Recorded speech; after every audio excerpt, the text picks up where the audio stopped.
Ask the Podcast Coach for March 28th, 2026. Let's get ready to podcast. There it is. It's that music. It means it is Saturday morning. It is time for Ask the Podcast Coach, where you get your podcast questions answered live. I'm Dave Jackson from the School of Podcasting.com, and joining me right over there is the one and only Jim Cullison from TheAverageGuy.tv. Jim, how's it going, buddy? Greetings, Dave. Happy Saturday morning to you. I have a little post-conference voice this morning. So you know that kind of deep. I wasn't out at a conference speaking, but I spoke all week at a conference. And so bear with me today. Maybe a little bit of a head cold, a little bit, that. Yeah, that conference voice. Right? The whole I'm not quite like Darth Vader, but I'm not. I feel like I'm sexy Barry White. Yeah, baby. Yeah. Well, what might help that? Yes. Yeah, that's right. A little bit of the hot Java. And, of course, that coffee pour is brought to you by our good friend Mark over at podcastbranding.co because, they're going to see you before they hear you. And I've used Mark for years on many of my artwork. And it's not just artwork. Look, do you need a whole website? Do you need just help with your branding, shaping the vibe, as the kids say today? Well, there's only one place to go, and that is Mark over at podcastbranding.co. He has been a graphic designer and a website builder and all things pretty things for your audience for 30 years. He's a podcaster as well, which is great because you don't have to explain to him that it's kind of like this radio thing on the internet. He's gonna, you basically tell him what you're looking for and then let him do the marketing stuff. That's his, zone of genius. There's a phrase that I throw up every time I say, just a little bit. But he is a genius when it comes to marketing, and he's going to make you look amazing. Go to podcastbranding.co. Tell Mark that Dave and Jim sent you.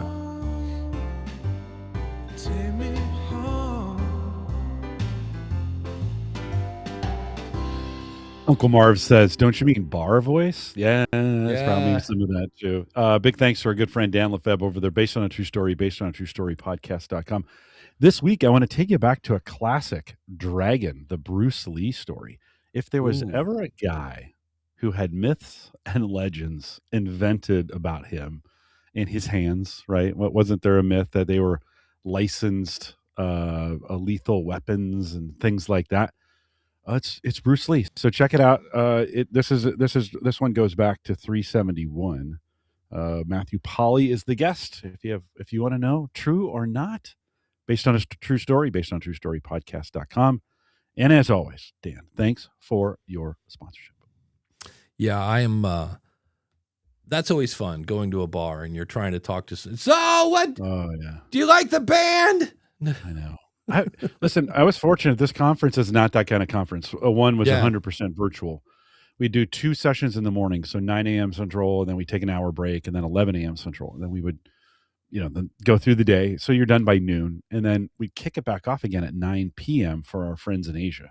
So we do a session at 9 p.m. So that sounds really good on paper, but actually pulling it off, the first day is not bad. Second day is a grind. Third day, you're like, what am I doing here? It just wears on you. Well, this is where people that want to follow the John Lee Dumas pattern, they're like, oh, I'm just going to record, 5 episodes in one day. Yeah. And that's where you can, because you're up, when you're doing your podcast, you kind of a little more energy. And then, did you run into that where, because you're sure.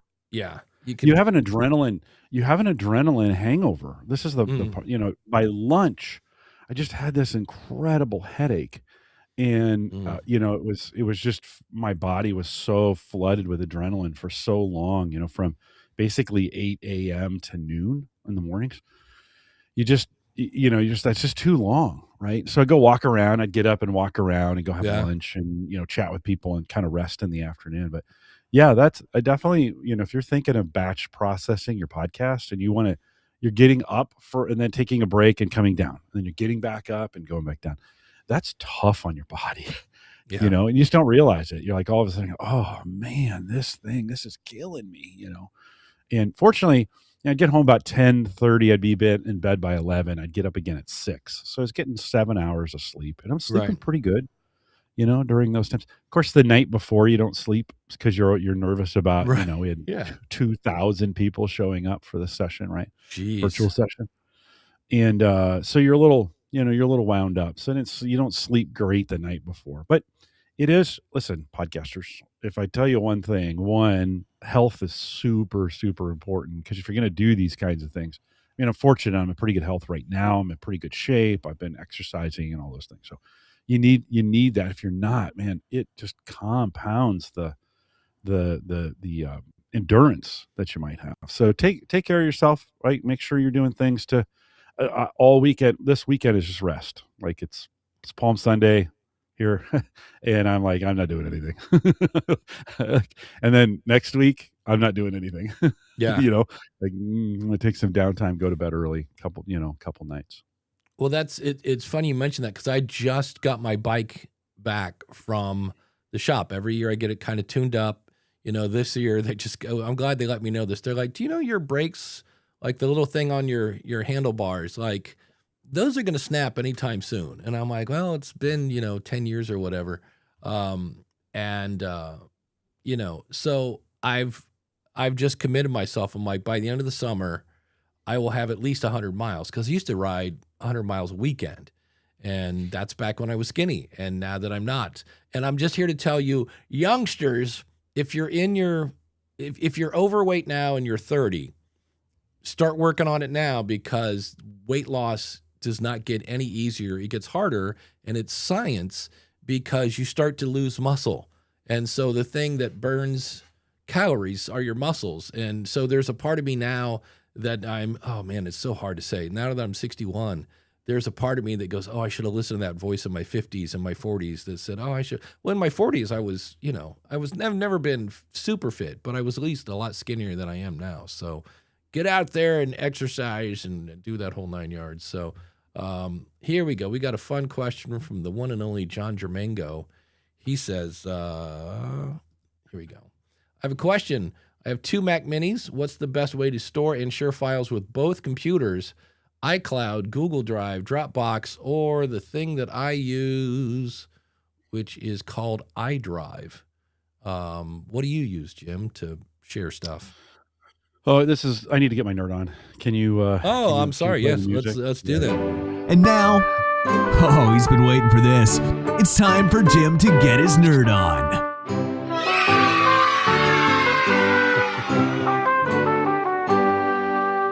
I just needed that happy music That's first thing it. this morning. That always fires me up. John, so you kind of before you think about what you're using, you need to kind of think why you're using. So what are you using the storage for? Is it for audio and video files for your podcast? Is it long-term storage? Or these documents that you're wanting to share with other people, right? So you got to have to ask yourself why. Well, and maybe the what of how they're gonna be used.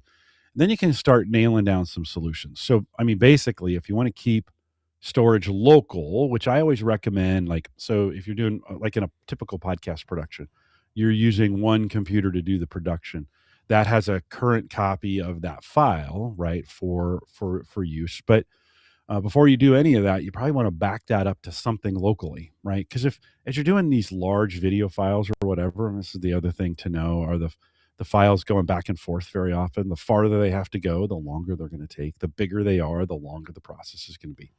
So it might be helpful to you to have some local storage. You could have this local storage doesn't necessarily need to be redundant, right? This probably won't be your backup, but it could be. And so you could have a single drive, like a USB plug-in drive that's plugged into one of the Macs, right? The Macs will share across the network, so you can just move it to one of the other Macs if you want to. You can make the other Mac a storage server if you want to. You could put hard drives on that thing and make that your local storage.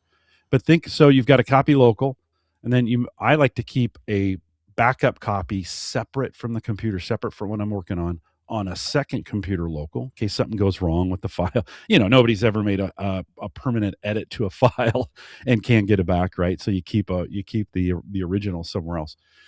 Then those cloud storage offerings start to come in, right? And so you would want to think about, okay, do I want to move these to? A lot of people have, and this was mentioned in the chat. A lot of people have iCloud. A lot of people have Google Drive. A lot of people have an Office or a Microsoft 365 account, right? Often those, I had Dave. I was using Google Mail. I was paying for Google Mail, and they came out with this. Google came out with this new offer. They're like, hey, for the same price, it was like an upgrade. For an upgrade and the same price, we'll give you Gemini. Why wouldn't I do that? Like, I Right. had to upgrade to another package, right? It was a different name, but it was the same exact price. Um, so this was real popular a few years ago of getting all these storage add-ons, and so you can move those files then into the cloud. The benefit of those is if you're sharing them with people, oftentimes those cloud providers make a way for you to be able to share with other people. You can send them a link and they can come download it, right? There's plenty of those kinds of services out there that this is a technology that's super mature and it's not getting a lot of innovation because it just kind of works right now at this point. One thing, John, to think about in this scenario is, do I have automatic backup? So if I'm storing something locally, are those files going somewhere off-site for in case your house burns down? We don't ever wish for that. But if you have a tragedy, or even your local storage goes kaput, your house gets struck by lightning, something along those lines. So that's that 1, 2, 3 backup. So you got a local copy that you're working on. You have a local copy that is somewhere else that's separated and not syncing to it. And then you have a copy in the cloud that is protected and backed up and available there. You can do one more if you want to be hyper vigilant about it. But that's a good 1, 2, 3 backup solution. A bunch of different ways to do that. If you search 1, 2, 3 backup, you get a whole bunch of different advice on that. But a good way, Dave. How do you, when you think Uh, about your production work with files, how do you handle it? well, it's funny. And Daniel says, John is asking about syncing. Yeah, it's the same. Um, Sync is the same thing, right? I yeah, mean, I it's mean, in a sense, backup and sync are different. Backup and sync are different, right? yeah, Backup gets it to another location that you can't affect. Sync means the file is in two places and they're syncing, right? yeah, Both of those, using those methods, can be done. Just know the difference between the two. If you're changing a file and you're in sync mode, if you screw up that file, it yeah, goes to the next place, right? If you're in yeah, backup, it waits till the time to then back up to it. So yeah. just that's another thing to note. Know what you're doing. Well, Sync is not backup, right? Just yeah. know that. I'm so glad that John asked this because it dawned on me. Now, I'm not spending a lot. I spend $7 a month for 5 terabytes on iDrive. And I used to use that mainly for my sound effects and my background music and stuff like that because I had 2 computers. I don't have 2 computers anymore. And I'm like, why do I have this? I guess I'll use it for backup. But I would use that because there are times that I would do that. I've used Dropbox for that. I had a folder because Dropbox seemed to sync a little quicker than iDrive did. But I had a folder in Dropbox called Computer Bridge, and it was basically anything I put there would show up on both machines. And then it was just a matter of that was not supposed to be every file I had. That was strictly, hey, I want this in both places, or this is on this computer. I need it on the other one. I would just throw it in the Computer Bridge, copy and paste it Yep. to wherever I wanted Yep. it. So Yep. that's but Yeah. I saw somebody on Reddit this morning ask about what do you keep? And on one hand, storage is, cheap. On the other hand, with everybody starting to do video, it fills up pretty quick. And so I was backing up all my stuff to Backblaze because they have, I forget what the name of the thing is. There's a tier where it's really meant to just, I'm going to B2. store this. Yeah, B2. B2. And it's like, they only charge you, and it's really not that bad if you download the stuff. But I'm like, nope, I want it. And I honestly have no idea why. I don't know if it's hoarding. I don't know if it's, delusions of grandeur that somehow, they're going to build a Dave Jackson library. I don't know, but I'm like, I put a lot of time into this. I don't want to just delete it. And so I moved all my stuff to this for Ask the Podcast Coach. And I was like, okay. And then I went in and so I have a finished folder. My folders are, I have a folder called podcast, And then in there's like, whatever, 9 different folders for all the podcasts I do. And then inside the Ask the Podcast Coach, there's episodes, there's production, which is, stuff like, all those kind of files. I think there's one for images, and then finished. And so I went in and deleted the episodes folder because I had the finished one and I had uploaded it to, this Backblaze thing. And then I went into Backblaze and realized I had not uploaded the episodes. I had uploaded the finished stuff, so I have all those files. And of course, they're in whatever I'm using for this show, Buzzsprout. So it dawned on me. I was like, oh, wow, you just deleted all the individual files that were made to make every episode. And now I use Hindenburg. I used to. Hindenburg saves all the files you made for that episode, which means it saves your theme song again and again and again. Yes. We're talking about, a 12 meg file, but you multiply that by 600 and you're like, huh. And so it dawned on me. I was like, well, I'll never be able to go back and get the original files from Ask the Podcast Coach episode 17. But I'm like, have I ever done that ever to any of my podcasts? And I'm like, no. And I know for a while I used to export as a WAV file and then export it as an MP3. I've never gone back in the you never do. 4,000 episodes. Until you need to. You never do until you need to. Yeah. Yeah. So that can be, yeah. Keep going. Sorry. So I don't know if I'm going to continue. Like I did one, I'm doing an experiment, which I'll talk about later, but I'm now going back to doing an Akron podcast. And I did one the other night. I recorded it, exported it to a finished file, and never saved it. It was like, yep, don't need it. It's done. It's, and I was like, that's an interesting, because again. Yeah. So, but John says, Daniel is correct. I want to have 2 workstations where I can work on all files from each computer. So yeah. Yes. So same thing, John, same thing. Like, and I kind of alluded to this. You can, with those 2 computers, depends if they're PC or Mac, like how you do this, but just create a home network and one of them can be the file store for where you want to keep the files that are shared by the 2 devices. That's by far the easiest way in a lot of ways to get that done. But you could, like if you're in the Mac ecosystem and you're on iCloud, both can be signed in, both can have an iCloud folder, and you can be working on both of those files, back and forth. Dave just mentioned this. Careful about revisions, careful about syncing. Yeah. Make sure, that's still, in 2026, sharing files that way across computers is still a little weird sometimes. So it's gotten a million times better. But I remember in the old days, files would be locked and you had to, hey, can you get out of that file? I need to try. There's some great ways in the AI space. Well, now we got there's maybe even kind of a different way of looking at this. John, you could be like on, Notion or Claude and have 2 versions of the AI open, bringing files in on one, and then joining that conversation from another computer. And that, the AIs don't keep and store files. So you kind of have to know it's not going to be there forever. But if you're talking about working across two computers, there's another way of taking advantage of some of these services. As soon as you move that file up, that conversation's on the other PC and you can continue it there. So just some ideas on kind of how to get that done. Yeah, there are a lot of options out here. For sure. Rich Graham says he does Dropbox and Backblaze, works for me with 3 computers in different locations. He says Dropbox will save versions, so you can go backwards if needed. That's cool. A lot of them have that as an option, right? You can go in and say, keep this many versions. So if you do mess it up, you can go back. Listen, all of a sudden your storage gets 3-dimensional at that point, though. Now you're storing files by time, which means you're keeping multiple copies of them. And oftentimes they're doing trickery to keep those file sizes small. So it's not an exact copy every single time. But, if some of the reason you have that is because if you make a mistake on a file, you want to go back to a previous version. Then you got to figure out, hey, when was my last version?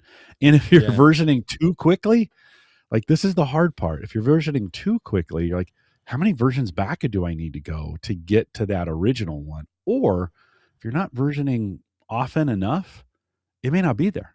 right? So, Yeah. this is, you're going to have to engage the brain a little bit. Like, what's my workflow? That's why it was important to say, what am I trying to do here? And make sure you build it solving a problem, not just doing what everybody else is doing. Like, think through what's going to be best for you. Then test, test, test. Like, start a solution, put yourself in a situation where something Yeah. breaks, break it on purpose, and then try to fix it and make sure that right? Because how many Oh, backups have people had where they thought it was backing up? I remember with It's not there. WordPress. Yeah, with WordPress, I forget what tool I was using, but it was backing up on a regular basis. And I was like, great, I'm all set.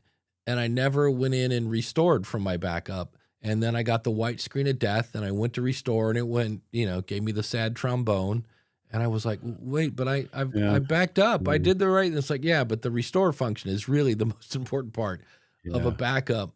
Daniel says, I pay for iCloud as part of an Apple subscription, but it's horrible Yes. at the sync. Yes.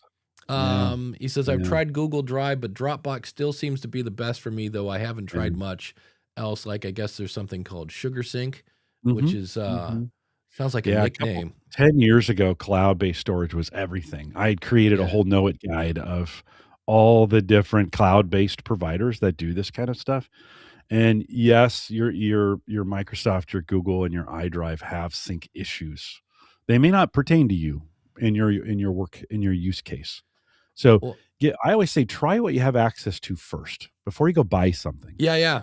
Do you Try have what you Google have Drive? access. I Yeah, know Randy yeah, brought up OneDrive from Microsoft, and it's just weird. I finally came up with things like all my old presentations when I do speaking, I'm like, that's my OneDrive. That's where I say, because I got like, where did I put it? Well, is it in Google? Is it in OneDrive? There's too many drives. And so I was like, all right, I've decided. OneDrive is where I put all my speaking and presentation. That's all that stuff. Chris has a great point. He says, with syncing large files like video, be careful that your local drive doesn't bloat. That's yeah. my problem. Like with Ecamm, I record separate video. And after a while I was like, my hard drive keeps filling. Oh, well, that's why you doubled the video output of Ask the Podcast Coach, which is 90 minutes. It was like, it doesn't take long to fill up when you're doing separate tracks Yeah. of a 90-minute show. And I was like, Well, so and depending on your network, you may, if these large files may take half an hour, 45 minutes, or an hour to get to their destination. And so you're in the middle of your workflow and you're like, oh, okay, I gotta wait. I gotta wait to pull this down, or I gotta wait to push this thing up. And so, think through, make sure based on your bandwidth and your storage. That's why I like a local copy, right? Before everything gets to the cloud. You read my comment. The now I'm reading Chris's comment. oh, read my comment. All right. So you got to build those time factors in. If you're local, it doesn't mean it's instant, but moving files across your network in almost all cases are going to be faster than sending them to the cloud. The other thing that comes in handy is when I got fiber here at the house, it's almost like it's a hard drive, not a collect, because it just, you save something there and it just and it's there. So that comes in handy too. Yeah, Chris says SugarSync, also a terrible boy band name. Excellent. And Jim says, that is my stripper name. Coming to the stage, SugarSync. Give it up. All right. I don't know. It was a good one. Yeah. Nobody let's wants to see. see that, by the way. Uncle Marv, as for video, the show where I live stream of upload to YouTube, I delve. Is this Uncle Marv or is this? Sounds a little AI-ish, right? Well, I think he meant delete. Actually, I see here my local Yeah. copies because I can always download them from YouTube. Yeah. Always until you can't, right? Right. You know? Yeah. Always. I've had an account deleted on me before. Yeah. Always until you can't. So be careful. Uncle Marv knows that. He's on Yeah. my show all the time. We talk about this. And Dan brings up a great point. Oh, how far we've come from the AOL Earthlink dial-up days. I always want to know who heard that sound and went, let's see, we could have bells or chimes or something. No. Please give me like who's it? Keep that. That's great, Carl. I don't know who, it's crazy. Listen, you could have literally a hardware engineer could have literally said, when it's connecting, don't play the real sound. Play a little ding dong ding dong dong. Dong. Yeah. That could have been written. They just passed through. The line sound to us. It didn't have to come through. Like, we didn't have to hear that. That's the crazy thing about that, is you didn't need to hear it. But some engineer, this is what's crazy. Some engineer thought, well, I need to make sure I'm connecting, so we'll hear the tones through the speaker. You're like, really? Like, this, it's the worst sound ever. So didn't have to be that way. Well, holy cow, Chris from castahead.net, he has given us some for $10 super chat for all in $1 folded bills, and I clicked the wrong button. I wanted this one. But are they clean $1 bills? That's the well, where did they come from? And Dave rebooted. There it is. I'm like, where's my money? I need the money. Woo! Oh yeah, where's David at? Woo! No, I needed this. There we go. Yeah. So excellent. Some other things. Thank you for that, Chris. John says, I have a mess. I have files everywhere. I need to reorganize. Yep. Just put it on the calendar. Turn off social media. It's one of those things that, John, I'd recommend set a day aside. Like on Fridays, or listen, while I'm sitting here listening to Ask the Podcast Coach, I am going to take this folder and fix it, right? Or I'm going to build this structure. You got to do this in tiny little chunks, because otherwise it gets overwhelming. I don't know about you, Dave, but I've done things like this, and then you get about 3 hours in, and then I just say, screw it. I delete them all. Like, I don't want to do this anymore. Like, well, so you got to take your time. The problem is you get routed through, you're like, what is this file? And then you click on it and you're like, oh, wow, when I have black hair, what is this video? Like, remember the flip phones that had it was a camera, but you flipped it up, it had a little USB thing and you could click it. And that, I have a picture of me or a video of me in my brother's bathroom with my dog, and my hair is jet black. And I was like, when is this? So you go down memory lane too many times and you're not organizing your files. So you have to okay, that's that, and that's what I think what takes. The problem is you have to figure out, because you don't want to delete stuff, like I have, is it still behind me? Yes. This is a CD that says Graphic University and more. So this means this is probably Microsoft Word and Excel 5. Like, we're talking 1992. This is all the materials I made when I worked at Graphic Enterprises. So somewhere around 93, 94. And it's one of those things where, again, I don't want to delete it because I worked really hard on this. This is absolutely worthless. And I found this and I'm like, how have I not thrown this away yet? And number one, I want to see what's on it, because it does say and more, but I don't have a DVD player in my computer anymore. I'm like, oh, now I got to go. Yeah. So it's hilarious, the stuff we keep. So this should be a show segment where things Dave and Jim can grab from their chairs, right? Right. So look at this. Boom. Windows Vista. Oh, nice. Home Premium. Look at this. This is the full shooting match on that thing. I guess I probably shouldn't show the serial number, but it's not. I don't think it works anymore. I think I got the full thing. You know where I bought this at? Comp USA. Oh, Comp USA? Oh, and Circuit City and Best Buy. Oh yeah. And I think there was another one from the dust that came off this thing. Yeah, Hyper Store, I think was I know at one point there were 4 electronic stores, and Comp USA was weird because they had great prices. You'd go, I want this, and then they would have to go in the back to get it for you. And it would just take forever. It was like a Roach Motel. You'd go in, people go in, but nobody comes out. It was really weird. Yeah. So, but I don't know why I keep those. John, you might want to think, as you're thinking about a process to do this, just create a new folder structure and start moving things over. Yeah. The the one drawback to that is if you don't finish that, then you have two really bad, uh, Right. right? Two really bad things that you're storing. So you got to figure out a way to get it in and get it done. And then I would say also think about a way that makes it easy to update in the future, right? If you don't get the easy to update, you're going to be back in the same situation a year or two from now because you hate doing it. You're like, this is too hard. If you make it too hard on yourself, you won't actually do it. You got to make it easy on yourself. So come up with a way that works best for you. Yeah, the gurus, listening to the gurus on file structure and stuff. Listen, there's a ton of advice out there about the way to store files.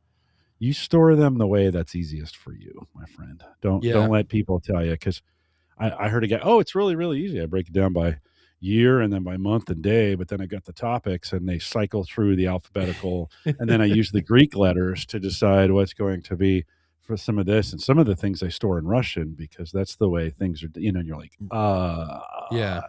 I don't know. That's not going to work Yeah. for me. Dan Lefebvre from based on a true story podcast.com. DVDs can fail easily. If you want to yeah. keep it longer, then I'd Especially in the recommend sun. moving off DVDs. Yeah. I wonder if I still have a DVD in this thing. What? I don't even. It's like Fort Knox. I'm not sure. This is like the magic school bus.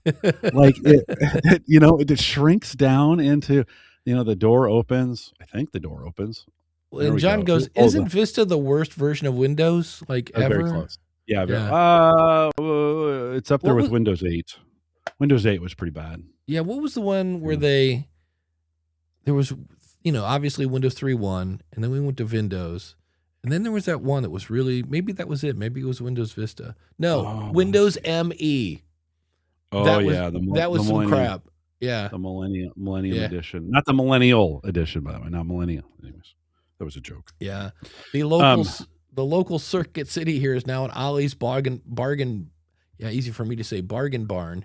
The building they had before, that next to it is a barbecue restaurant. Yes. I'm surprised all the the old. I got it. Look at look at that thing. Do you think if I mailed this in, it would? I could. Oh, Windows Vista, the official magazine. That's what that's. That's what that is. Nice. Oh, hey, the DVD's in here. It's right. It's right on the. Do you think it works? I'm sure. Do you think it hasn't been in the sun? That's what destroys DVDs for the most part is the sun, right? Breaks down the magnetic piece on the top. But walk down memory lane. That's some good packaging. This is long before Mac was doing or Apple was doing any of their crazy packaging. Who would have thought this thing would have opened from the top like a. Right. Well, as crazy. Chris says, clamshell packaging, an amazing waste of money. For sure. 100%. You know what's ridiculous? You know how everything now is like your Apple tags, they have the watch battery, the 2032.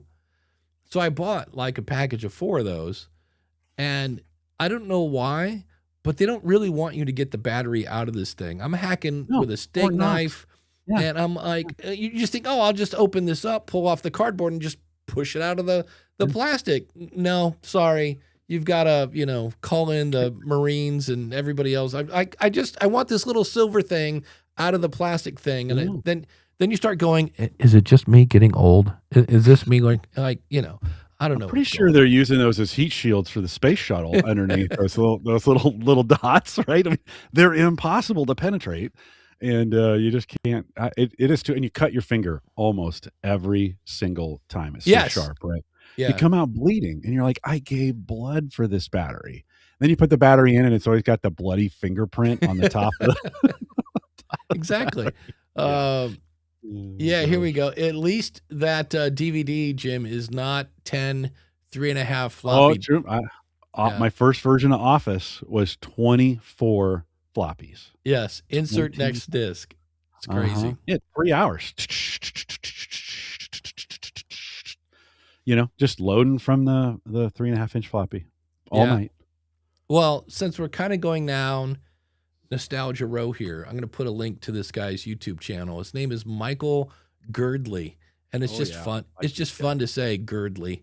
But what he does is his whole theme of his YouTube is the rise and fall of AOL, of MySpace, of, all these things. So it's a great walk down memory lane, but you also see where people blew it. Like Blockbuster had their shot. They could have bought Netflix and they didn't. And then later they had like 900 stores and they had launched this thing where you could order DVDs by mail, because that's what Netflix was doing at the time, and then return them to one of the many Blockbuster stores. You didn't have to send it back through the mail.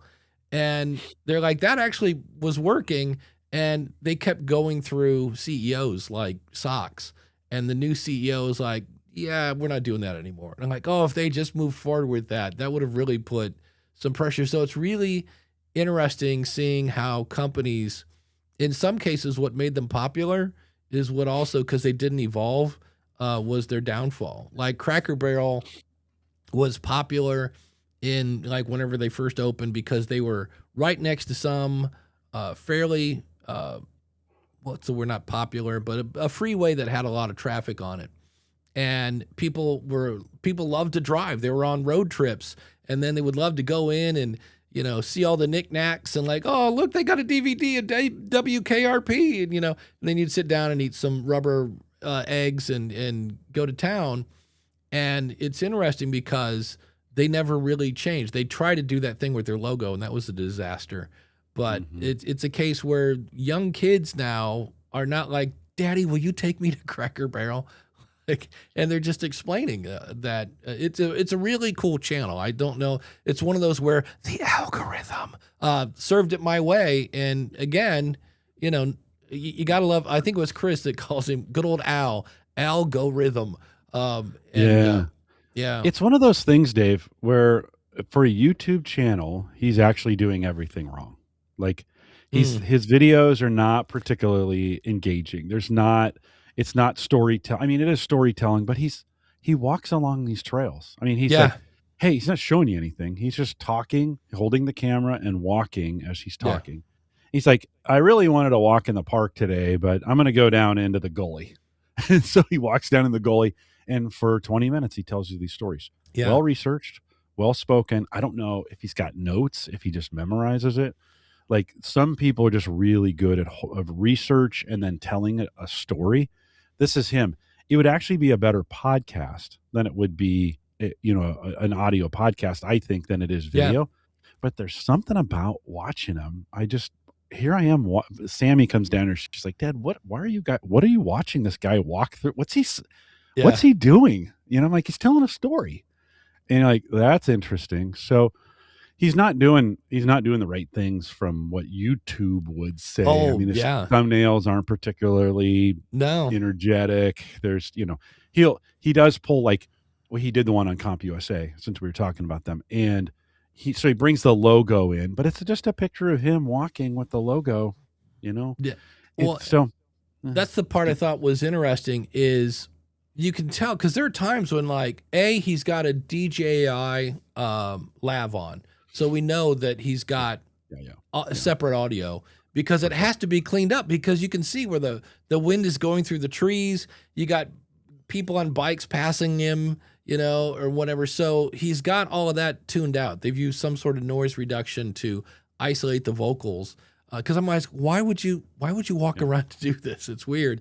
But it's one of those things where I've noticed that anytime, like I noticed there was one where there's some bikers coming up behind him. And I was like, I'm sure they probably like, hey, passing on your left or something like that. And instead they went to a B-roll of whatever he was talking about. And then you go back to him. And I was like, okay, so there is some editing. I know he says he pays an editor to do this. Yeah. Danny Brown says BlackBerry's gone down as one of the biggest tech failures. Look at the iPhone as a joke. It looked at the iPhone as a joke. Didn't think touchscreen would catch on and completely missed an op to make a BBM standard. Yeah. It was a crackberry addict, says John. Yeah. It's interesting watching, and that's where I kind of, after watching this, it does make you paranoid about everything. So if you watch enough of these, you're like, wait, is this going to be the rise and fall of podcasting? It started in 2005. It was great until, there was big pressure from large companies like Spotify and YouTube to make it video. And then there was another group of people that were just trying to cram as many ads into it, because half the time what people should have done, I forget, I think it might have been Sears, but there's a couple companies, they said if they had just taken care of the customers they had, they would have made it. But instead they were so focused on trying to grow more, get a bigger share of the pie, that they didn't take care of the people they had. And then, those people aged or died or something. And then all of a sudden you didn't have any new people. So it does make me kind of paranoid when I just see his, because he had one, it was, it might've been Toys R Us or Sears anyway, but somehow like Sears used to sell everything. And then stores like Toys R Us came along and all these other ones that were specialized in that. And he had this graphic where Sears is just, he said, we're in the middle. They don't excel at anything. They're just like, they're there. And it just shows Sears just their whole share of market just dwindling until they finally just sold off everything, basically went out of business. So it's tricky. You mentioned podcasting, and are we at the beginning of the end? Listen, in every business, you're always at the beginning of the end. And by the way, you never know those decisions are bad decisions until history tells you, right? Who knew, the BlackBerry story could have gone very, very different. And it's super easy for us today to look back and say, oh, they should have done this or they should have done that. But a few other decisions could have gone a little bit different. The iPhone could have been a disaster. It kind of was a little bit at the start, right? I mean, we had some problems with it. The early iPhone was a little sketchy, right? That could have gone drastically different very, very quickly, right? And so I think we have to be careful. One, hindsight's 2020, and it's easy to judge people in the past. Yeah. And of course they should have. Yeah, but it wasn't that obvious sometimes it wasn't that obvious in the middle of this. I think podcasting has had such a big effect on mainstream media. They're acting like podcasters now. I mean, start looking at any show. Oh. I mean, Travis and Jason on New Heights is a perfect example of a mainstream. These guys are mainstream media folk. They're football players, right? They make their show like a podcast. They've stolen the podcast method. They've stolen this method. Nobody did this in media. They would have gone to a studio and they would have had, they got, lapel mics and lighting and stuff. Travis just comes in from wherever he's at. Like, hey, I'm a podcaster, right? So I think what's happened is mainstream media has actually adopted the podcast style or form of creation. And also it's fast production, get it in there. Don't worry too much about what it looks like. We're just trying to get really good content out. Right. And so if anything, mainstream media has moved to the podcast style and consumed it. That's maybe why sometimes you feel like, well, we're not special anymore. And it's like, yeah, because mainstream adopted podcasting as a method. Right. Well, they realized that, Travis and is it Jason? Like they don't have a band. You know what I mean? There's no band to play during the commercial break. And because one of the things I saw was the rise and fall of late night TV. And if you think about it, in the early days of that, like Johnny Carson was 90 minutes. I totally forgot about that when the early days, because they would actually have a conversation with the guest, and then they shrunk it down. And now it was so interesting. I guess there's this really popular guy named Charlie, I think it's Puth or something. He's amazing. I mean, his knowledge of music is insane. He's got perfect pitch. And I saw him once on Jimmy Fallon with a laptop and a spoon and a coffee cup make a song. And I was like, that's amazing. Well, he was on Rick Beato. So Rick Beato is this guy that breaks apart music like he's, again, super smart. And seeing those two nerd out on music was so much fun. And then I guess Charlie is really more of a jazz guy. So he's taking his kind of poppy stuff and Rick is playing it because, he's got the artist right there. So he's kind of got his permission. And Charlie kept mixing in these really obscure jazz chords into it just to see if he could get Rick to kind of laugh. And it was so much fun. Like to me, he's really poppy, and that's just not my jam. But it was interesting watching that. Then I watched the same guest on Jimmy Kimmel, and I was like, this should be interesting. Well, apparently he just had a kid. So Jimmy asked him about his kid, and ha ha ha, let's make poop jokes. And you're tired. Okay, and we're done. And here's his new album. And I'm like, man, what a difference between. Now, it wasn't a bad interview because he talked about his kid. They didn't even mention that he had a kid. Maybe because he didn't have it yet. I don't know when it was recorded, but it's just interesting. And and here again, I saw this a lot on that guy's channel. What tends to ruin things it's like it's good but it's bad is YouTube. Like, I don't watch Jimmy Fallon anymore. I don't want to stay up late. I got things, I'm getting ready for bed at that time. So I watch him on YouTube, if I watch him at all at this point. The other thing, without us going political, there's a great clip of Johnny Carson, and they said, why don't you, you're an influencer, basically. Why don't you take a stand on important subjects? And he goes, because that's not what people are tuning in for. He goes, they're trying to get away from that. So it'll be interesting. John says too many commercials could kill podcasting. And then Danny had too many bad commercials. Yeah, ads per se. So Well, but remember, we have to separate podcasting from the podcaster. Yeah. Like, we decide how many commercials go in. If on your RSS feed, you have complete control. You determine. So if you feel that way, you better not have any commercials. Or if you do, they better be few. type deal, because you control all those things.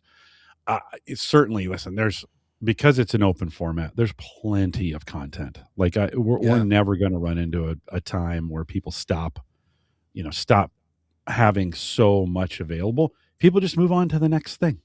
I think this format is here and it's here to stay. It's gonna morph and become different kinds of things. But the ability for us to create, listen, when newspapers first came out, right, and the mass production of newsletters and newspapers, anybody could have done it. It just wasn't economically feasible. Right. Like, you'd have to buy a printing press, right? Same with TV, right? Anybody could have created a TV station, but it was so expensive, right? And some regulations around that. Radio would be the same way. Podcasting doesn't have any of those, right? It's not held to the same. I think it may be, I hate to say the first, because I'll probably be wrong on this, but it is this form of mainstream media that is truly unhindered by other people's actions. The open RSS feed kind of guaranteed that we were going to have anybody could do it. You run into those problems when anybody can do things. Everybody's going to do them, so they're going to do them a little bit differently, right? So you're going to run into some of these kinds of things. I think all things go through change, and it's going to continue to morph and change. The question is really not what's the status of podcasting. The question is, what am I doing in that space that's making a difference, right? That's the question you should be asking yourself. Stop worrying about the last 6 months of shows here on Ask the Podcast Coach. We've talked more about podcasts dying than we ever have. Stop worrying about that, friends. Yeah. Like, make great content. Stop worrying about the format and some of those kinds of things. We've got lots of different options. We got lots of different things. Just continue. Stop worrying about it. And make great content. Now, this is easy to say when you're a billionaire, but there was a great clip last night. We are, right? You and me. Yeah. Oh, for sure. Okay. The Facebook has figured out I'm from Akron, Ohio, so it keeps feeding me things from LeBron James because he's also from Akron, Ohio. We're tight. We hang all the time. And and there was a clip, and they said, hey, LeBron, you were kind of dancing around and making some jokes before the game with your teammates and stuff, out there shooting and stuff and dancing. And he's like, I forget how he put it. He's like, I'm a 41-year-old, I think he said crazy ass kid. And he said, look, he goes, he goes, that's just me being me. And he goes, if you think about it, he goes, I am playing, he goes, I'm getting paid well to play basketball with my friends. And in this case, my son. He's like, I'm having a blast. He goes, why shouldn't I be smiling? And I was like, there's a guy that is, because you're like, LeBron, you're 41. Why are you still playing basketball? Because he loves to play basketball. And I thought, there's a guy that I'm sure he's got business guys that are trying to, make his money grow and things like that. But in the end, he's just enjoying being in the game. And sometimes I think we get lost. It's good. That's Focus, good, Dave. yeah, Yes. focused on the money and the downloads, that we're not enjoying the fact that, hey, guess what? I'm talking to people right now in Australia. And when I was a young kid, I couldn't do that. You know what I Right. mean? It's like we get to do this. So Or it's complaining about how other people podcast. Like, if you don't like it, don't listen to them, for God's sakes. Like, that's it. stop complaining and just start producing. Do your thing, and don't worry about what everybody else is doing. They'll be fine. They'll find their Right. way. This is kind of back to the BlackBerry iPhone. Everybody, when the iPhone came out, the BlackBerry folks were like, yeah, we're going to choose not to go that way, and their customers were loyal. Like, Yeah. again, the hindsight's 2020. Easy for us to blame BlackBerry on this kind of thing. They had a super loyal customers, Oh, and all the data said stick with what you got. Right? Yeah, they yeah. could have gone, again. Easy to say, oh yeah, they didn't have touchscreen, blah blah apps, blah blah blah blah blah. Yeah. Right? But it is just get off the stop. Stop looking at everybody else. Yeah. Focus on your content, right? Make sure you're doing it in a way that's best, that you are proud of. Everything else will find its way. It'll find its way. It Well, always does. and Always John is mentioning it. This is how you let people know if you like or not their show. He says, nothing will make me unsubscribe from a podcast more than, too many commercials. He says, I unsubscribed from New Heights podcast with Jason and Travis Kelce because it was a giant commercial with sports breaks. And that's when I went over, when they were really coming on, I went over on the podcast radio show. I think the first 8 minutes were them like, hey, we've got the New Heights jacket now, and we've got this. And I'm like, are you ever going to talk about sports? Or like, here are two guys that are in the NFL. I'm looking for like boots on the ground kind of reporting that I can't get anyplace else. And they're just too busy pimping their wares, man. I was like, watch ESPN or listen to if you want that kind of, these guys are just getting together. But you know what? They continue to be very, very popular. Yeah. Again, we can complain about them as much as we want. They're laughing at us all the way to the bank. Yeah. All the way. And right? it does make you ponder, though. Would they be that popular if he was not Mr. Swift? No. Yeah. No. Yeah. But listen, they're taking advantage. This is what we have to do. You have to take advantage of every situation that you have.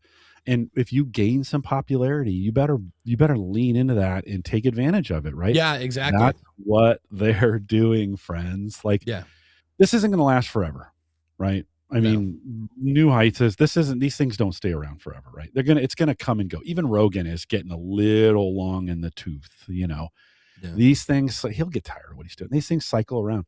Yeah. They won't be around forever. I mean, it always comes back to looking at yourself and being like, okay, what do I have that I can take advantage of that people would want from a value standpoint? And how do I make that in a way and get it advertised in a way that people can find it? Yeah, we don't have the advantage of being engaged to Taylor Swift. Okay. Wah. Like, figure out something else. Well, that is, I just get so tired of it. I get so tired. There is nothing stopping you from growing your audience.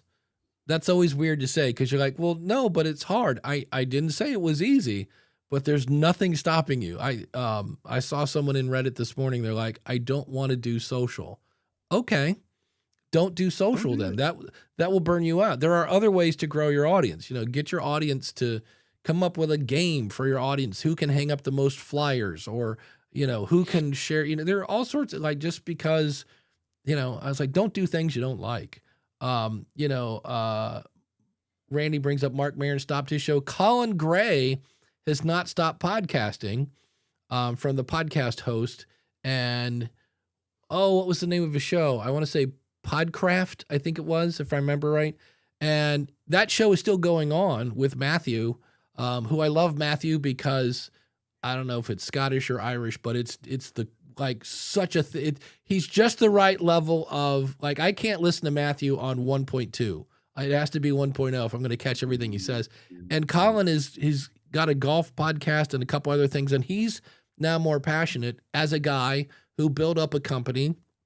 He's got Alitu and everything else. He wants to talk more to business owners than podcasters. Not that there's, he's just like, hey, I've been doing this for 15 years. I'd rather talk about this. So Matthew's going to continue on and have the occasional co-host, and I'm sure Colin will come back maybe every now and then if something's going on with Alitu. But he was like, yeah, thanks so much. It's been great, but I'm going to go talk about this thing I like now. So yeah, there are going to be things. I always said, Tom Brady had to eventually retire. He tried a couple times before he did it successfully, but now somebody else has to be the best quarterback in, the NFL. So yeah, it all changes. I did see this one. I thought this was interesting. Out at Reddit is because I almost answered this guy and I was like, well, wait a minute. He says, I produce a podcast for my social enterprise. So I'm okay with the basics of editing with a laptop and proper mics, etc. However, my friend and I are off to France this summer on a big cycling trip. I'm sorry to everyone in England because they're like, France? He's going to France. Yeah, he's going to France this summer on a big bicycle trip. And we want to record some episodes on the way, just ourselves chatting about the day, more to create a fun record of what we've done rather than anything to market. That's an interesting phrase right there. I need to find a way to do it quickly, like 10 to 15 minutes to trim the audio, drop in a sequence, and off we go. And I need to be able to do it all on my phone. And every time I see that phrase, I want to do it on my phone. I'm like, that's a hurdle. Any advice on what apps, etc., to use or methodology? I've tried dropping voice memos into GarageBand, but that is remarkably fiddly and slow. What better solutions are out there? And originally I was going to be like, well, you could get some lav mics and Rode and this and that. And then it dawned on me, why does this need to be released now? Like, unless he's trying to communicate back home, hey, just listen to the podcast, Mom and Dad. You'll hear what's going on in France, which there is a thing called Zoom that's great for that. Like, why ruin your trip to France battling tech? Like, why not just record them all, upload them to, iDrive or Dropbox, all those things we just mentioned, and then who knows, maybe you'll end up with a story that you didn't know was going to happen, and now you've got these 12 pieces of audio that you might be able to shape into a really good story arc. I'm like, why does this have to go live now? Because especially things like it's just ourselves chatting about the day. And then later he says it's to create a record of what we've done rather than anything to market. Well, if it's not really meant for marketing, you could just record them, throw them in your Dropbox, and they're there for you to listen at your leisure. Like, not every conversation needs to be a podcast. Now, again, this could be entertaining because I've never been to France on a bike, but I thought it was odd that everybody is like this. We're having a conversation and it's real. It needs to go out. And not only does it need to go out, it needs to go out now. Danny says Podcast Studio on iOS and Android is excellent. I've never tried that out. What was the one from Dave Mansueto? He had, what was it? Where's Daniel when you need him? He would remember. But he had a tool in it. You could play sound effects and stuff. It was really cool. And then Backpack Studio, thank you, is coming back with a new version, previously known as Boss Jock. Yes, that was a cool app. So that would be a way to do it if you're looking for that. But to me, I saw that and I was like, what's the urgency of having to do this? Like, it has to go up now. Yeah, you kind of read into that a little bit where you're like, we just want a casual conversation that I don't really even care if anybody listens to it, but it's got to be edited and be really good Right. and be published right now. Like, you're kind of like, does it? It's almost like the humble brag in there. Like, hey, we're going to be on the train, we're just going to be, just drinking coffee and cruising through the Alps. Although those aren't in France, but cruising through the Pyrenees. There we go. Pyrenees. Cruising through the Pyrenees, humble brag, because it's a humble brag. Right. I'm humble brag. And then it's like, but those conversations are going to be super important. I need to, because people want to listen to them. And you know what?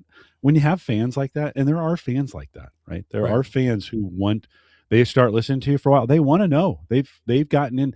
I watch these YouTubers all the time, and man, they took a 2-week break and they came back like, we're sorry we missed 2 weeks on YouTube, because people will Oh let man. them know, like, hey, where you been?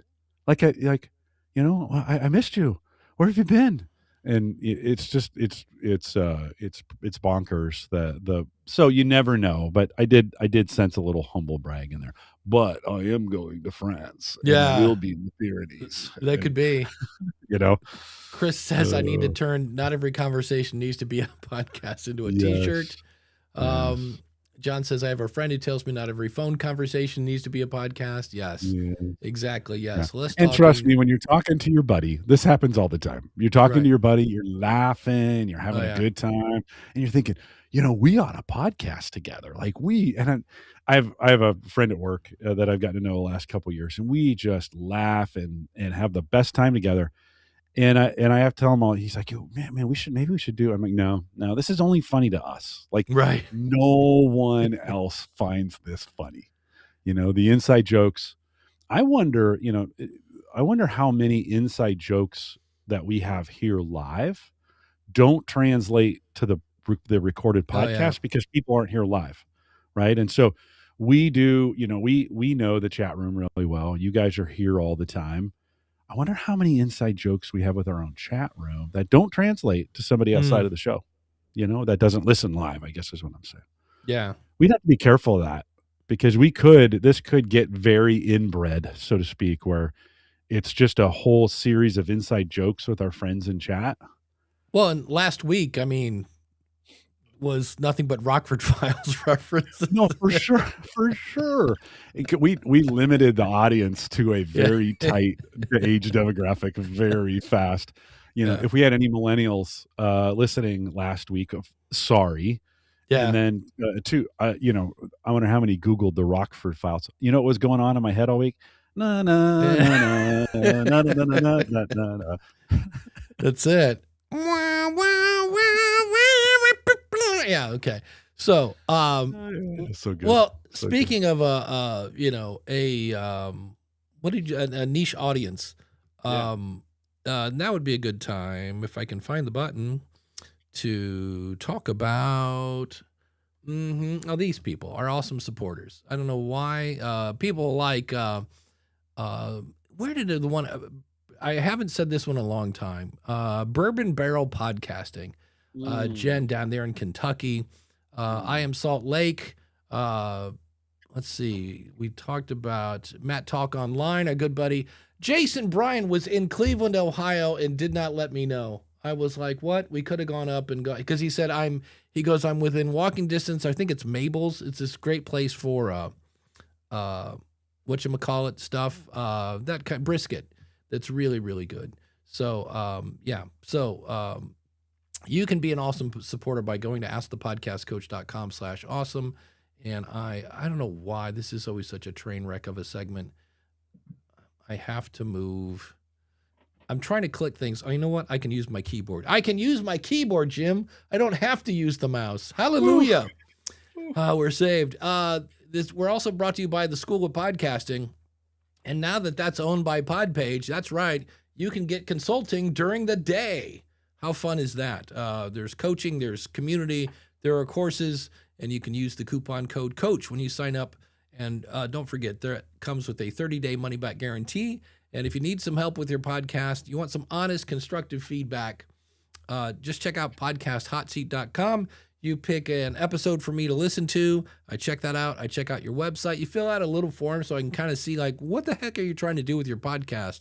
Because you'd be surprised how many times, I started a podcast because I want to sell copies of my book. And then I come along and go, did you notice you don't mention your book at all in your podcast? I mentioned, yeah. What? Who said that? I want names. I've done that. Yes. Who said that? You always mention your book.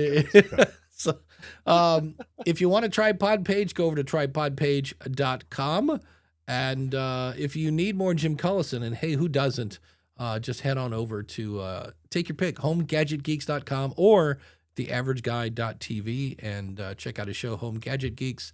And it is time for the Wheel of Names. Who will it be this week? As I go, oh, that was kind of scary. I went over to the website, and things are getting really weird.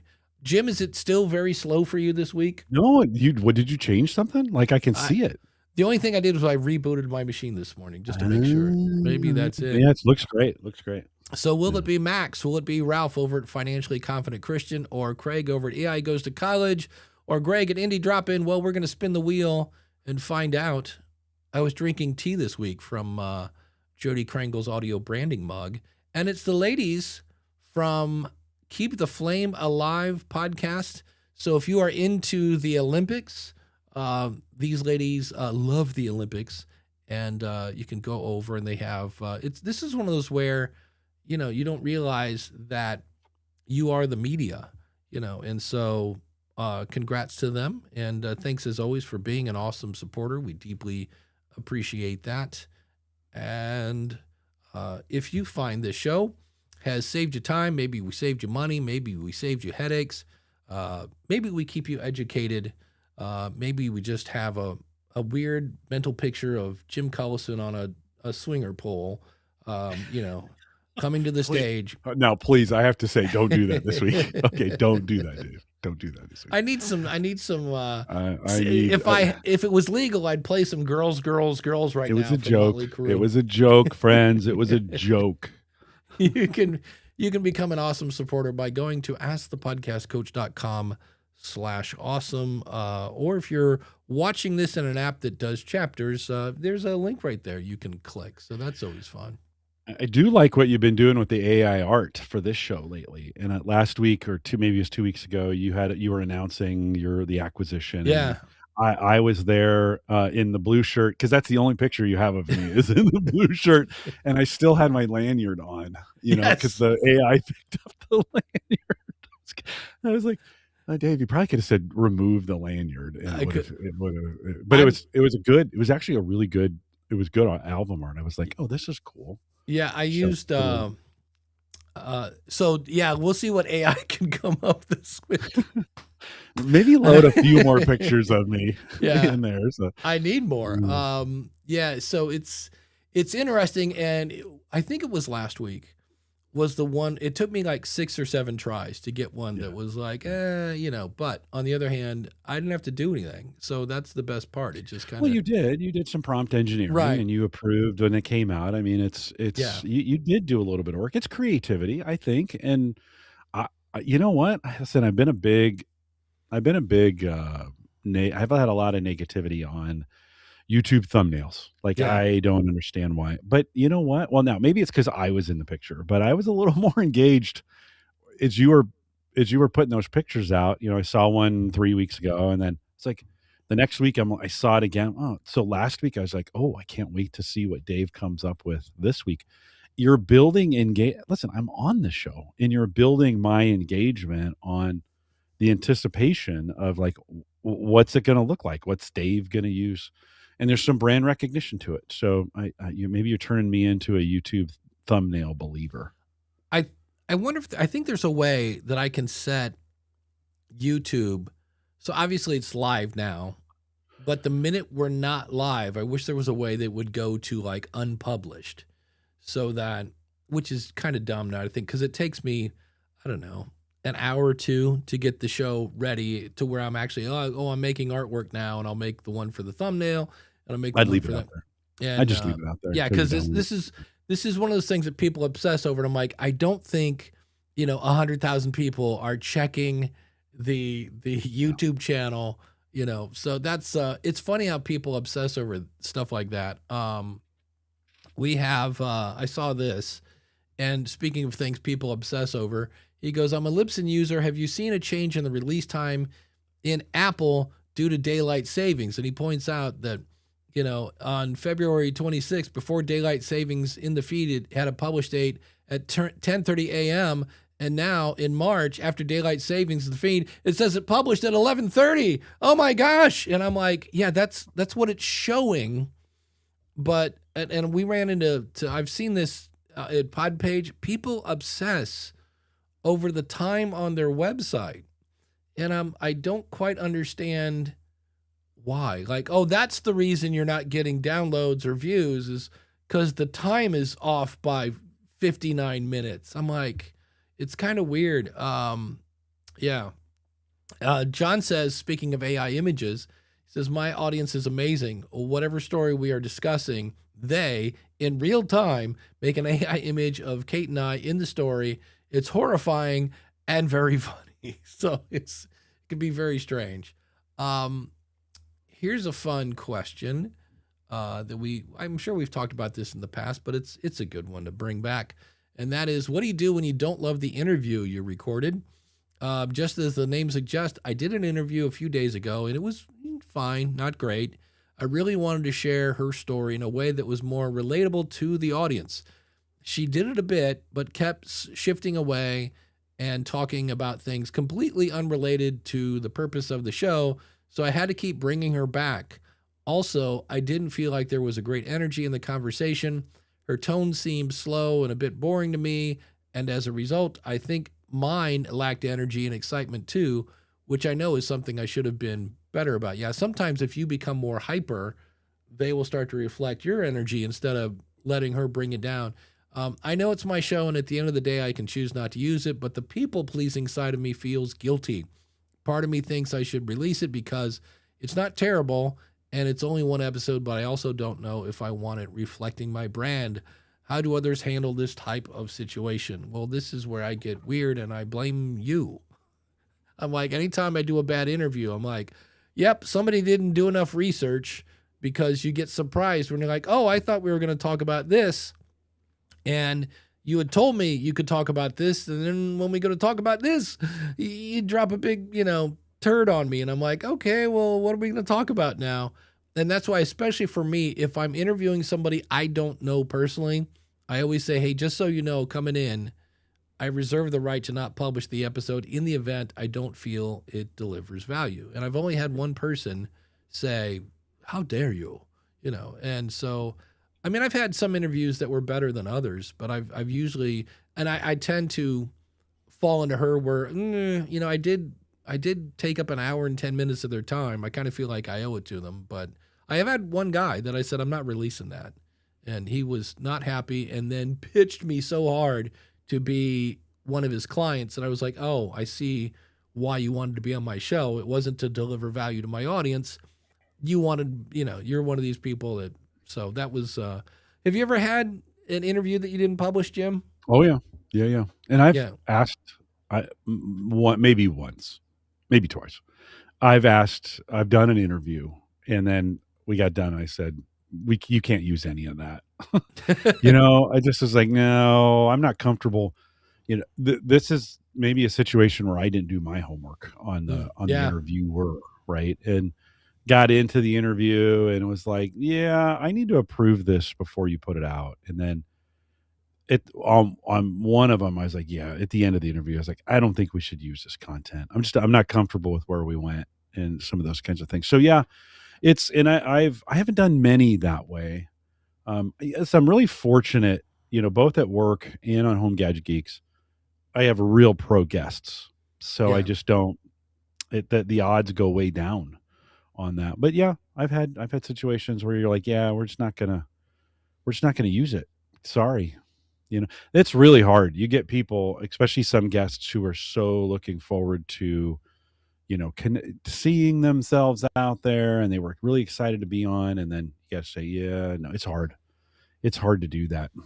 It's really hard. Lead with Jim says, I wish I would have listened to your show on networks before joining one. Oh boy.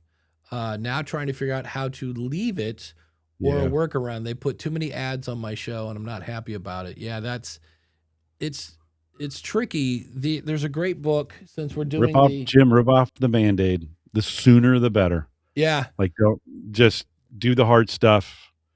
Get it done. Get out. Yeah, Eric Newsom has a great book called Make Noise, A Creator's Guide to Podcasting and Great Audio Storytelling. It's this weird orange and blue thing.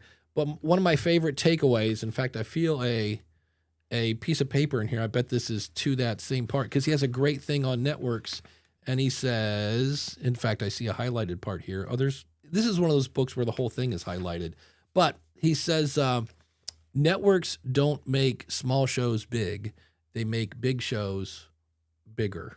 And so a lot of times we think, oh, I'll be on a network and it's going to be great. And not that there aren't great networks, but most of the time when your goal is, ooh, I've only got 100 downloads, what I need to do is get on a network. And I'm like, it's like when people in the music biz, oh, what I need is a manager. No, managers come along when you have so many things going and things that are working that you need someone to manage them so you can get back to making music. And it's kind of the same thing with podcasting. When people want to hire you because you've proven you are delivering value and you can grow an audience. And now they just want to pour some gas on it. He says, hey, I'm working on it, but not sure how to.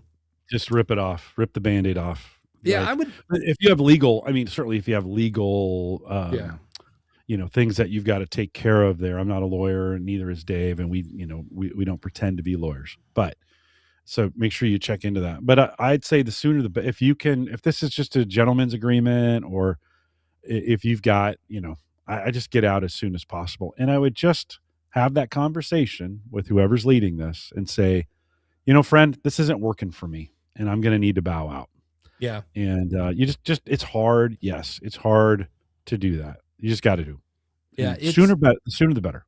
Yeah, the awkward conversation nobody likes to have, but it's like Jim said, it's tearing off a Band-Aid. It's going to hurt for a bit, but when you look back on this like 5 years ago, you'll be like, oh, I'm so glad I did that. I mean, it's it was hard to leave Libsyn, but looking back on it now, 2 years ago, I'm like, oh yeah, I saw that one, he says there was a contract, but I may be under a probation period still. Okay. Well, yeah, if there's a contract, that's a different story, right? You've got to meet and fulfill your legal obligations. So, it's that advice is maybe a little null and void if you've got a contract signed.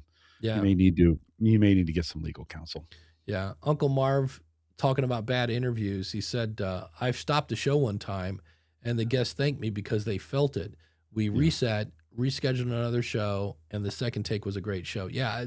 That's another, again, it's awkward to go, hey, you sound kind of bored. Are you okay? Is there something going on? You don't really seem to be present. And that's where you kind of butter them up. I've heard your content and it's great. And like, I don't know, it just seems like you kind of keep drifting off the subject. Is there something going on that we should, and I think just holding up a mirror to them, they might go, you know what? I am not feeling it today. Can we reschedule? Like Uncle Marv said, it's awkward to point out to someone that like, hey, you're kind of dropping the ball right now, but because you're happy that they're on the show. But it's, I remember once I had a woman that, she had a lavalier microphone on, and every P, every H, every B was this just giant plosive thing. And I asked her 3 times to move her mic, and it started to get a little uncomfortable where I was like, oh, I feel bad. I'm like, nope, try that, try this, say happy peanut butter, and she finally got it to where I thought it was okay. And then she started talking, and her first B or P or whatever it was, and I was like, oh, this isn't gonna, and I was like, oh, I'll fix it later in post. I don't want to be that guy. And I will now absolutely be that guy because it took me like 3 hours to go into every P because I didn't have a plosive plugin back then. And I had to highlight the plosive, right? And take out all the bass. And even with that, it still was kind of weird. So yeah. He says, Jim says, the network moved me to Megaphone and now I'm under Megaphone via their account. Yeah, this is where you really want to make sure in the event I want to leave, how can I leave? And I need it in writing that you will redirect the feed to my new show. So it's, Danny says for a second, I thought Dave was talking about every P as in urination. That's a whole different podcast. And Randy says, it's, if somebody wants to move my show, to another network, that's a whole other level where I'm like, yeah. And he says, yeah, that's lessons learned for sure. Yeah, it's Well, tricky. maybe make the best of it, Jim. Maybe Yeah, if you look at this like not trying to get out, say you can't get out of it, then you got to ask yourself the question, don't fight it. What can I do that would, right. improve my experience in that if you've got to do it. It's kind of like the time I served in the military, you're like, well, I'm in it. There's going to be some great benefits on the backside of this thing, but for the next 3 years, I'm going to kind of need to suck it up and be a soldier.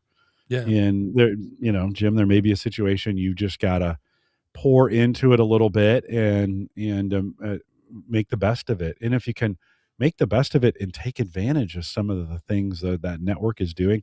Listen, I know if you're having reservations about it now, I'm sure there's some reasons why. And so I don't want to minimize those. But if you have to do it, figure out some ways to make it work for you.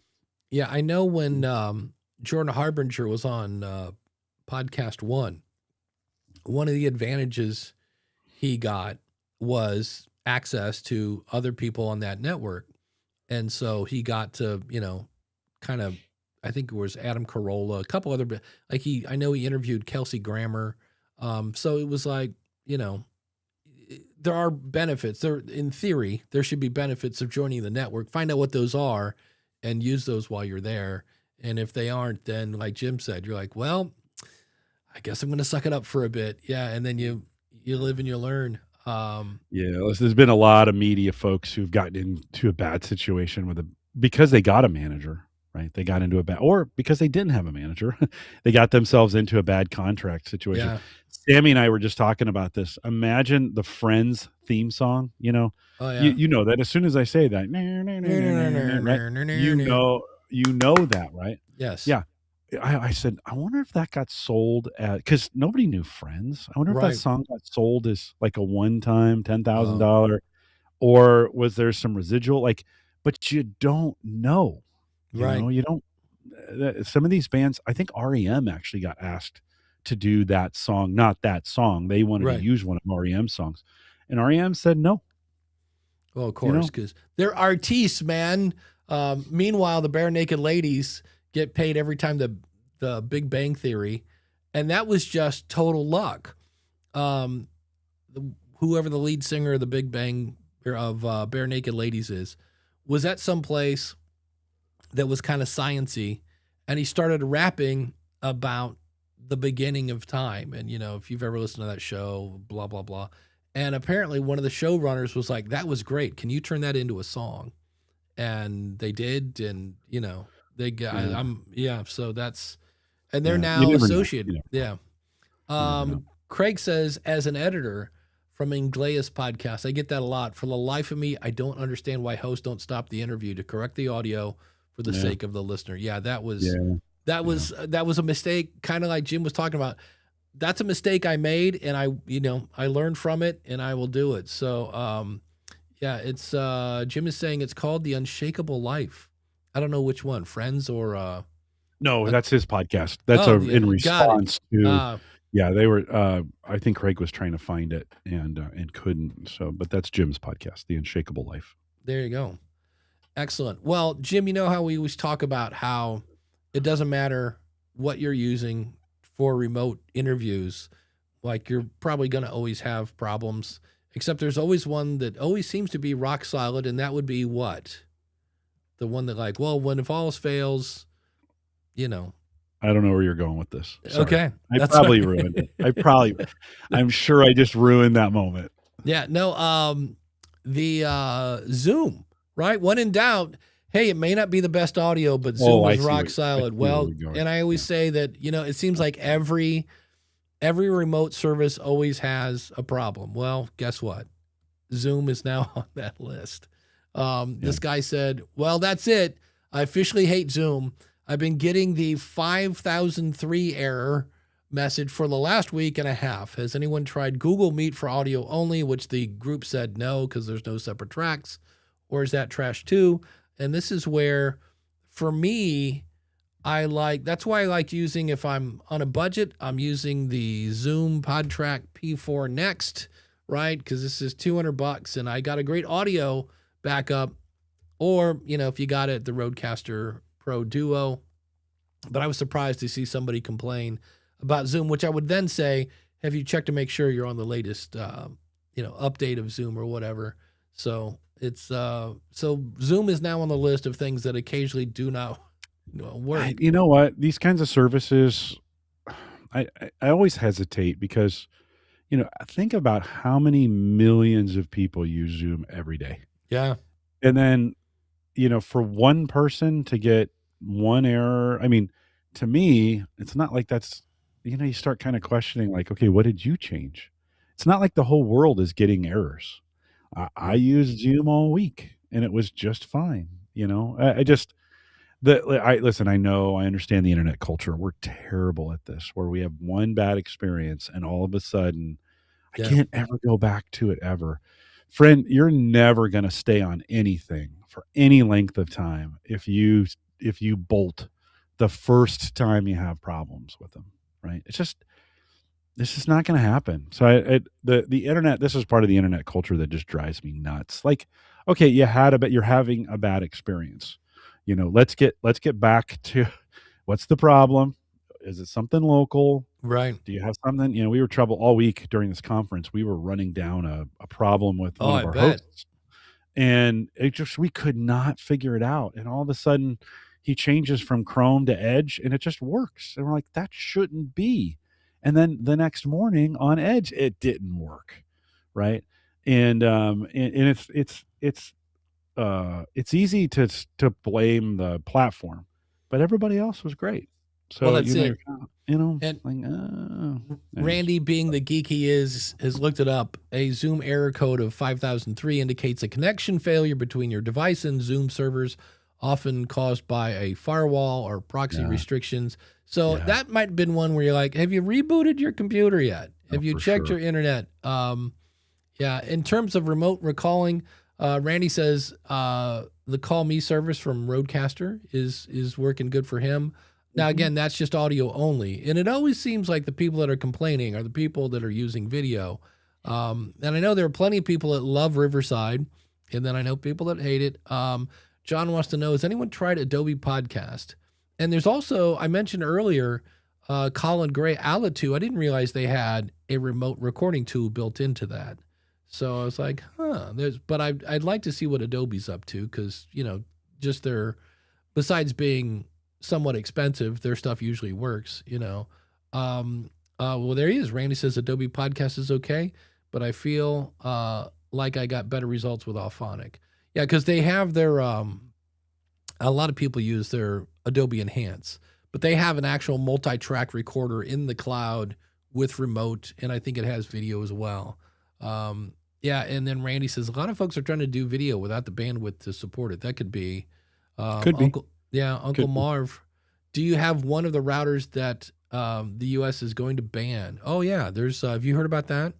I have. Yeah, I So- haven't dug into it yet. Uncle Marv, maybe you should come on the show. We should talk about it on Home Gadget Geeks. Yeah, that'd be fun. That'd be good. It'd be a good Home Gadget Geeks topic. I think, the bandwidth issue is even more severe when you have people trying to record these things on devices that are on Wi-Fi. Yeah. Right? Everybody thinks Wi-Fi is so great, and they don't know. Like we've moved for most users, right? We're in the post PC era for the most part. Most people are just using their phones, to be honest. If you look at the numbers, the PC usage, including Mac, is on its way down, right? Folks just aren't using computers like they used to. In that way, everything's being done on their phone, and they're just so used to connecting. You don't plug your phone into Ethernet. Why would I plug my computer? Well, because Wi-Fi is not very good at burst video, which is what we do when we're streaming. We're bursting video content. And so, Wi-Fi can be affected by 1,000 things. So I always, I'll say, hey, are you plugged in? And lately, Dave, as I said that to people, they go, what is that? Yeah, the power's plugged in. No. Are you hardwired in with with a network cable? Oh, no. I'm on Wi-Fi. I'm like, well, this is going to be a chore, or it could be. I mean, Wi-Fi is getting better, but yeah, still not so the many same. people, like, I'm in the backyard and I'm, going through four walls I can't figure out why this isn't working. So, it's That's always fun. crazy times. Yeah. What's coming up on Home Gadget Geeks. Yeah, I did 11 podcasts in 4 days this week, and so I took the night off. Yeah, so there you go. If you're behind on Home Gadget Geeks, head out there today, homegadgetgeeks.com. Bunch of shows available for you. You can listen to one. Actually, some really good ones around podcast that would pertain to podcasting. And so if you need something to listen to, and who doesn't, head out to theaverageguy.tv or homegadgetgeeks.com. And on the School of Podcasting, it's one of those kind of, I call these podcast stew, where I listen to a lot of podcasts about podcasting, and I heard some things, and I was like, oh, I don't think most people know that. I don't think most people know this. It's going to kind of, there are parts of it that are going to sound like Dave is ragging on video again. And I'm like, I'm not ragging on video, but we've seen some people say some things that know video. Like there's a member of Stephen Bartlett's team that had an interview that was just, as the kids say, spilling the tea on what it's like to do video if you really wanted to go viral. And it's not what we're doing here. It's like, this is not it. So that's coming up along with some insights on the School of Podcasting. I want to say thanks to, of course, can I do this? Yeah, but it doesn't work. I just played the world's greatest chat room, but it doesn't work when I'm already playing the music. So there you go. The world's greatest chat room. Did you? I heard it. It was in there. And of course, Dan from Based on a True Story Podcast.com, Mark from podcastbranding.co. And of course, this show is brought to you by the School of Podcasting.com. Everybody have a good Palm Sunday, and we will see you next week with another episode of Ask the Podcast Coach. And I still got 7 seconds of music to just ramble over. You can just stare at him. That's it.